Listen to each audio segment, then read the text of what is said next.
Welcome my channel Triveni steno classes. आज का dictation start होगा 3 सेकंड बाद। स्टार्ट। अध्यक्ष महोदय, आज जो किसान है गन्ना पैदा करता है वह परेशान है कि क्या होगा, हमारा यह व्यापार रहेगा या नहीं रहेगा, उसका यह व्यापार चलेगा या नहीं चलेगा। एक तरफ तो यह कहा जाता है कि किसानों को गन्ने की ज़्यादा कीमत मिले।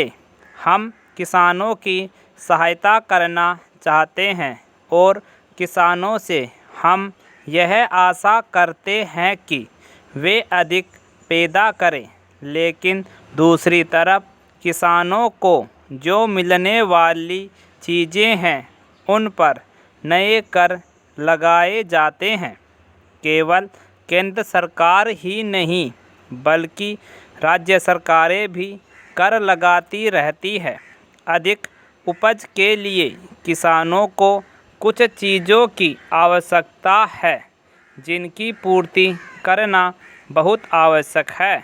उनको ऐसे साधन चाहिए जिनको वे खेती में उपयोग कर सके। पैरा।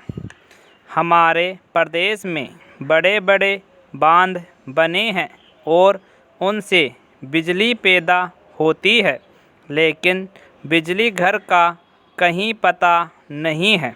बिजली घर यदि बना भी हुआ है तो भी उनको बिजली नहीं मिलती है। नलकूप पड़े हैं लेकिन चालू नहीं किए जा रहे हैं। जहाँ पर बिजली पहुँची भी है वहाँ के जो किसान हैं वे भी दर दर की ठोकरें खाते फिरते हैं, लेकिन उनको बिजली नहीं मिलती है। बेचारे किसी तरह से कर्ज लेकर डीजल पंप खरीदते हैं और उससे वे काम चला रहे हैं, लेकिन अब सरकार ने डीजल तेल पर भी कर बढ़ा दिया है। इसका नतीजा यह होगा कि उनके पंप पड़े रह जाएंगे। फिर आपको कहाँ से अन्न मिलेगा?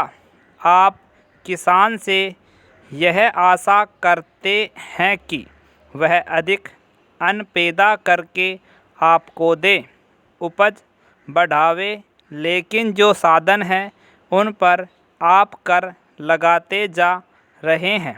किसान पर आप इतना बोझ डालते जा रहे हैं कि उनके प्रयोग को ही वह भूल जाएगा। पैरा। खाद की भी बात की जाती है। आप कारखाने भी खोलना चाहते हैं। दुनिया के जो बड़े बड़े देश हैं उनको आप निवेदन कर रहे हैं कि यहाँ आकर वे खाद के कारखाने खोलें और खाद पैदा करें। क्या खाद आप इसलिए पैदा करना चाहते हैं कि किसान उसको ले जाए और उसकी फसल भस्म हो जाए? कारण यह है कि उसको समय पर पानी तो मिलेगा नहीं। अगर पानी नहीं मिलेगा तो खाद किस काम आएगी? इसलिए आवश्यकता इस बात की है कि उसे पहले पानी दिया जाए। पैरा। अध्यक्ष महोदय, मैं आज एक ऐसे विषय पर बोलने जा रहा हूँ जो देश के सामने एक बहुत बड़ी समस्या बना हुआ है। आजकल कृषि पर बहस चल रही है। मैं कल से सुन रहा हूँ, कई लोगों ने तो सरकार की बड़ी प्रशंसा की है कि वह बहुत ही अच्छा काम कर रही है। मैं मंत्री महोदय से एक प्रश्न करना चाहता हूँ। मार्च में मंत्री महोदय ने एक प्रश्न के उत्तर में कहा था कि 2 वर्ष में हमारा देश आत्मनिर्भर हो जाएगा। मैं जानना चाहता हूँ कि ऐसा कहने के पीछे उनका आधार क्या है?